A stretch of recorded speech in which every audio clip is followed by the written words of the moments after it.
Pinarayi P ദിവ്യയുടെ നെഞ്ചത്ത് കിടന്ന് താണ്ഡവമാടുകയാണ്. നിനക്ക് ഇനിയും മതിയായില്ലേ എന്നാണ് അദ്ദേഹം പറയാതെ പറയുന്നത്.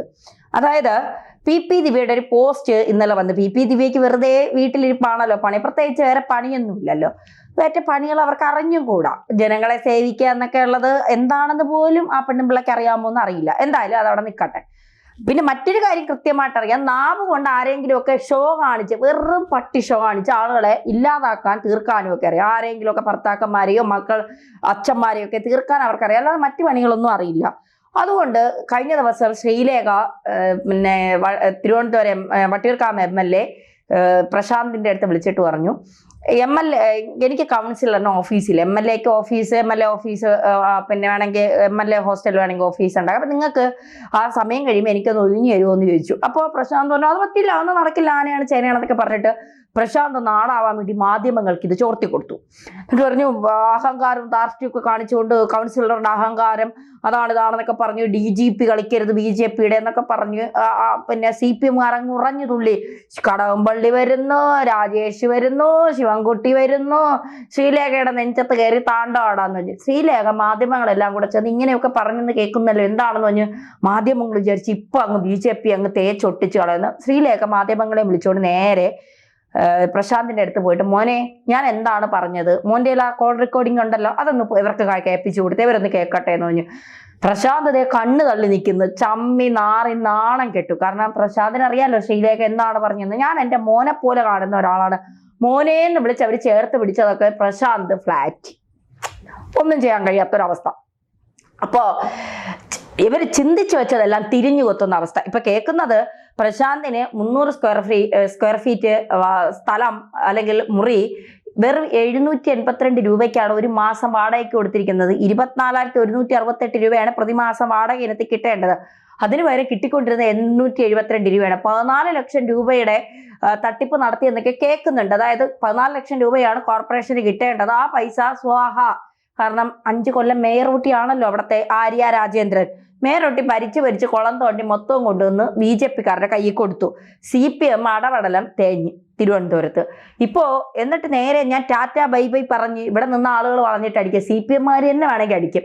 നേരെ കോഴിക്കോട്ട് സച്ചിൻ ദേവ് MLA-യുടെ ഭർത്തൃഗൃഹത്തിലോട്ട് പോയി. ഇനി നേരെ തദ്ദേശ സ്വയംഭരണ തെരഞ്ഞെടുപ്പിൽ നിയമത്ത് നിൽക്കാൻ വരുമെന്നാണ് കേൾക്കുന്നത്. അങ്ങനെയാണെങ്കിൽ BJPക്ക് ഈസിയാണ് കാര്യങ്ങൾ, UDF-ന് ഈസിയാണ് കാര്യങ്ങൾ, ജയിക്കും. കാരണം മേയർ ഊട്ടിയെ ജയിപ്പിക്കുന്നതിൽ നല്ലത് BJPയെയും കോൺഗ്രസിനെ ജയിപ്പിക്കുന്നതാണെന്ന് അവർക്ക് തോന്നും. കാരണം അത്രമാത്രം CPM-നെ 0 ആക്കിയിട്ടാണല്ലോ പോയത്. ആ യദുവിന്റെ ശാപമൊക്കെ എന്നാ പറയുക, ബാക്കീന്ന് പിന്തുടരുന്നെന്നാണ് കേട്ടത്, നമുക്കറിയില്ല. എന്തായാലും ഇപ്പൊ പി ദിവ്യ ഒരു പോസ്റ്റ് ഇട്ടിട്ടുണ്ട്.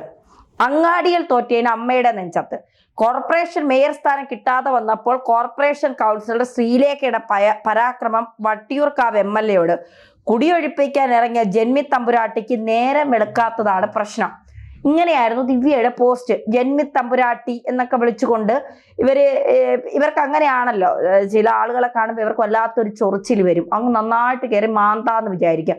തിരിച്ച് ശ്രീലയൊക്കെ നന്നായിട്ടൊന്ന് ചൊറിഞ്ഞു വിട്ടിട്ടുണ്ട്, ചൊറിഞ്ഞ് മാന്തി അങ്ങ് മുറിച്ച് വിട്ടിട്ടുണ്ട് എന്നുള്ളതാണ് യാഥാർത്ഥ്യം. കാരണം CPM-കാർ വീണ്ടും തേഞ്ഞൊട്ടി. തദ്ദേശ സ്വയംഭരണ തെരഞ്ഞെടുപ്പിൽ മൊത്തത്തിൽ തേഞ്ഞ് ഇപ്പൊ അതിലും വലിയ തേയ്പാണ് ഇപ്പോ കൊടുത്തത്. ഒരു ചെറിയ തിരി അങ്ങോട്ട് ശ്രീലേഖ കത്തിച്ച് ഇപ്പോ മൊത്തം സഹാക്കന്മാരെ മൂട്ടി തീ പിടിച്ചതുപോലെ അങ്ങ് ആളി കത്തുക എന്നാണ് കേൾക്കുന്നത്.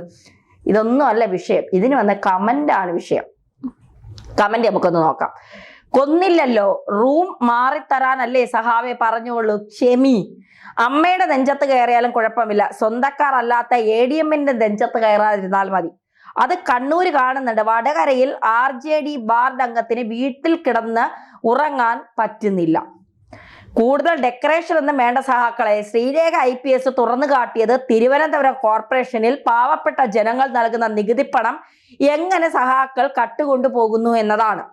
സഖാവ് VK പ്രശാന്ത് MLA-ക്ക് രേഖകൾ പ്രകാരം ഒരു മാസം സർക്കാർ നൽകുന്നത് ഏകദേശം 1 ലക്ഷം മുതൽ 1,10,000 രൂപയാണ്.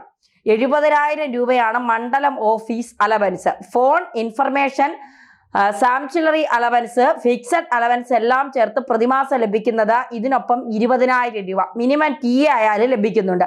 ഒരു MLA-ക്ക് ഓരോ ദിവസം കണക്കാക്കിയായിരുന്നു DA 1000 രൂപയാണ്. കേരളത്തിന് പുറത്തു പോകുന്ന ദിവസങ്ങളിൽ ഇത് 1200 കണക്കാക്കും. ഇതാണ് സർക്കാർ ഔദ്യോഗികമായി പുറത്തുവിട്ടിരിക്കുന്ന MLA-മാരുടെ ശമ്പള വിവരം. ഇതുകൂടാതെ 2 സ്റ്റാഫിനെ നിയമിക്കാനും അവർക്ക് ശമ്പളം എഴുതിയെടുക്കാനും കഴിയും. 10 മുതൽ 20 ലക്ഷം രൂപ വരെ പലിശയില്ലാതെ നികുതി പണത്തിൽ നിന്ന് അഡ്വാൻസ് എടുക്കാം. ഒരു വർഷം 3 ലക്ഷം രൂപ ഇന്ധന അലവൻസ്, 1500 രൂപ പുസ്തകങ്ങൾ വാങ്ങാൻ അലവൻസ്, മുഴുവൻ തുക മെഡിക്കൽ റീഇംബേഴ്സ്മെന്റ്, ഇങ്ങനെ വിവിധ ആനുകൂല്യങ്ങൾ വേറെ. ഇങ്ങനെ എല്ലാത്തിലും നികുതി പണത്തിൽ നിന്ന് ആനുകൂല്യം പറ്റുന്ന MLA വെറും 850 രൂപയാണ് കോർപ്പറേഷൻ കെട്ടിടത്തിന് വാടക കൊടുക്കുന്നത്. അതും കോർപ്പറേഷന് പ്രതിമാസം 30,000 രൂപ മുതൽ അധികം വാടക വാങ്ങിക്കാവുന്ന കെട്ടിടം. ഇവിടെ തന്നെ 2 കാര്യങ്ങൾ MLA ചെയ്തിട്ടുണ്ട്. ഓഫീസ് വാടക ഇനത്തിൽ കൈപ്പറ്റുന്ന വൻ തുകയിൽ നിന്ന് കേവലം 850 രൂപ വാടക കൊടുത്തിട്ട് ബാക്കി തുക യാതൊരു ഉളുപ്പുമില്ലാതെ സ്വന്തം പോക്കറ്റിൽ എടുത്തു. ഇത് തങ്ങൾ തന്നിരുന്ന നികുതി പണം ആണ് മിസ്റ്റർ MLA, അല്ലാതെ അയാളുടെ അച്ചി വീട്ടിൽ നിന്നും കൊണ്ടുവരുന്ന പണമല്ല. ഇതിൽ ഏറ്റവും വലിയ കാര്യം, ഇതുപോലെ ആയിരിക്കില്ലല്ലോ കേരളത്തിൽ ബാക്കിയുള്ള MLA-മാർ നമ്മുടെ നികുതി പണം കക്കുന്നത്. വിശദമായ അന്വേഷണം നടത്തി ഇവരുടെ തനിനിറം പുറത്തു കൊണ്ടുവരണം. MLA ചെയ്ത രണ്ടാമത്തെ കാര്യം, 30,000 രൂപയെങ്കിലും കോർപ്പറേഷന് പ്രതിമാസ വാടക കിട്ടേണ്ട കെട്ടിടം കോർപ്പറേഷൻ അധികാരികളുടെ ഒത്താശയോടെ കൈവശം വച്ച് കോർപ്പറേഷന് ലഭിക്കേണ്ട വരുമാനമില്ലാതാക്കി എന്നതാണ്. ഇതുപോലെ സഹാക്കൾ അധികാരം ഉപയോഗിച്ച് തുച്ഛമായ വാടക കോർപ്പറേഷന് കൊടുത്തിട്ട് വൻ തുകയ്ക്ക് മറിച്ചു കൊടുത്തിട്ടുള്ള കെട്ടിടങ്ങളെ കുറിച്ച് അന്വേഷിക്കണം. കോർപ്പറേഷനിൽ വർഷങ്ങളായി നടക്കുന്ന വളരെ വലിയൊരു അഴിമതിയുടെ ചെറിയൊരു ഭാഗം മാത്രമാണ് ശ്രീലേഖ മാഡം ഇവിടെ തുറന്നു കാട്ടിയത്. ഇപ്പോൾ കോർപ്പറേഷൻ ഭരിക്കുന്നത് BJP ആണ്. തലസ്ഥാനത്തുള്ള വലിയ സഹാക്കളും കുട്ടി സഹാക്കളും അസ്വസ്ഥതയും അസഹിഷ്ണുതയും കാണിച്ചിട്ട് ഒരു കാര്യവും ഇല്ല. നിങ്ങൾ ചെയ്തിട്ടുള്ള അഴിമതികളെല്ലാം ഇതുപോലെ ഒന്നൊന്നായി ജനങ്ങളുടെ മുന്നിൽ എത്തിക്കുക തന്നെ ചെയ്യും. അതും ശ്രീലേഖ മാഡം ചെയ്തതുപോലെ നിങ്ങളോട് പണം വാങ്ങി നിങ്ങൾക്ക് വേണ്ടി മാത്രം പ്രവർത്തിച്ചു കൊണ്ടിരിക്കുന്ന മാധ്യമങ്ങളെ ഉപയോഗപ്പെടുത്തിക്കൊണ്ട്. അഭിനന്ദനങ്ങൾ, ആശംസകൾ. ഇങ്ങനെയാണ് ഐശ്വര്യ ഇവരാണ് ഇത് ഇട്ടേക്കുന്നത്. സത്യത്തിൽ ഇതിനെയൊക്കെ കൊണ്ട് പറയിപ്പിച്ചതല്ലേ അവരെയൊക്കെ കൊണ്ട്. കൃത്യമായി ഐശ്വര്യ ഒരു ബിഗ് സാലൂട്ട്, നിങ്ങൾ ഇത്രയും കൃത്യമായത് പറഞ്ഞല്ലോ. നേരം വെളുത്ത് നോക്കിയപ്പോൾ ഒരു ഉദ്യോഗസ്ഥന്റെ ബോഡിയാ കണ്ടത്. എന്നിട്ടും നേരം വെളുക്കാത്ത PPP. ഈയിടെ നേരം വെളുത്തോ സഹാബ് VK പ്രശാന്ത് MLA-ക്ക് രേഖകൾ പ്രകാരം, കാരണം അതേ ഇത് തന്നെ നേരത്തെ പറഞ്ഞ 1 ലക്ഷം 1,10,000.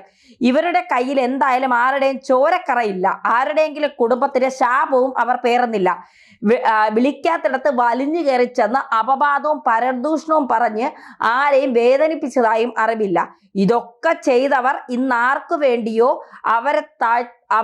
അവരത്താൽ തഴയപ്പെട്ട് കഴിയുന്ന കാഴ്ച. ജന്മിമാരെ പറയിപ്പിക്കുന്ന പരിപാടിയാണ് ശ്രീലേഖ മാഡം ചെയ്തത്. ശരിക്ക് ചെയ്യേണ്ടിരുന്നത് കണ്ണൂർ കമ്മ്യൂണിസ്റ്റ് ജന്മി തമ്പുരാട്ടിയായ ദിവ്യ മാഡത്തെ പോലെ ഇതിന്റെ പേരിൽ ഏതെങ്കിലും കോർപ്പറേഷൻ ഉദ്യോഗസ്ഥനെ ബലിയാടാക്കി അയാളെ ആത്മഹത്യ ചെയ്യിപ്പിച്ച് കുളം തോണ്ടണമായിരുന്നു. അല്ലാതെ മാന്യമായി മാധ്യമങ്ങളോട് കാര്യങ്ങൾ വിശദീകരിക്കേണ്ട വല്ല കാര്യമുണ്ടോ? എല്ലാവരെയും കുറച്ചു കാലം പറ്റിക്കാം, കുറച്ചു പേരെ എല്ലാ കാലവും പറ്റിക്കാം. പക്ഷെ എല്ലാവരെയും എല്ലാ കാലവും പറ്റിക്കാൻ ഒക്കില്ല, ഓർക്കുന്നത് നല്ലത്. സ്റ്റേജിൽ കയറിയില്ലല്ലോ കാര്യം പറഞ്ഞ, നേരിട്ട് ഫോൺ ചെയ്ത് അപേക്ഷിക്കാൻ തോന്നണമെങ്കിൽ കുറച്ച് വിദ്യാഭ്യാസവും അതിൻ്റെതായ സംസ്കാരവും അതുമൂലം സദ്ഭാവനയും വേണം. കമ്മി ധാർഷ്ട്യം ഇനിയും കേരളത്തിൽ നടക്കില്ല എന്നുള്ള മുന്നറിയിപ്പുകൾ കുറച്ച് ബുദ്ധിമുട്ടുകൾ ഉണ്ടാക്കാം. പിന്നെ ശീലമായിക്കോളും. ബംഗാളിലെ സഹാക്കളോട് ചോദിച്ചറിയൂ, നേരം എപ്പോഴാ വെളുക്കുന്ന, കുറെ സമയം എടുക്കുമോ? എല്ലാ ദിവസവും മലയാളികളുടെ തെറി കേട്ടില്ല എങ്കിൽ എനിക്കുറക്കം വരില്ല. PP ദിവ്യ പോസ്റ്റ് ഇടുന്നു, ജനമാട്ടുന്നു. 875 രൂപയ്ക്ക് തിരുവനന്തപുരത്തെ കണ്ണായ സ്ഥലത്ത് ഒരു കെട്ടിടം വാടകയ്ക്ക്.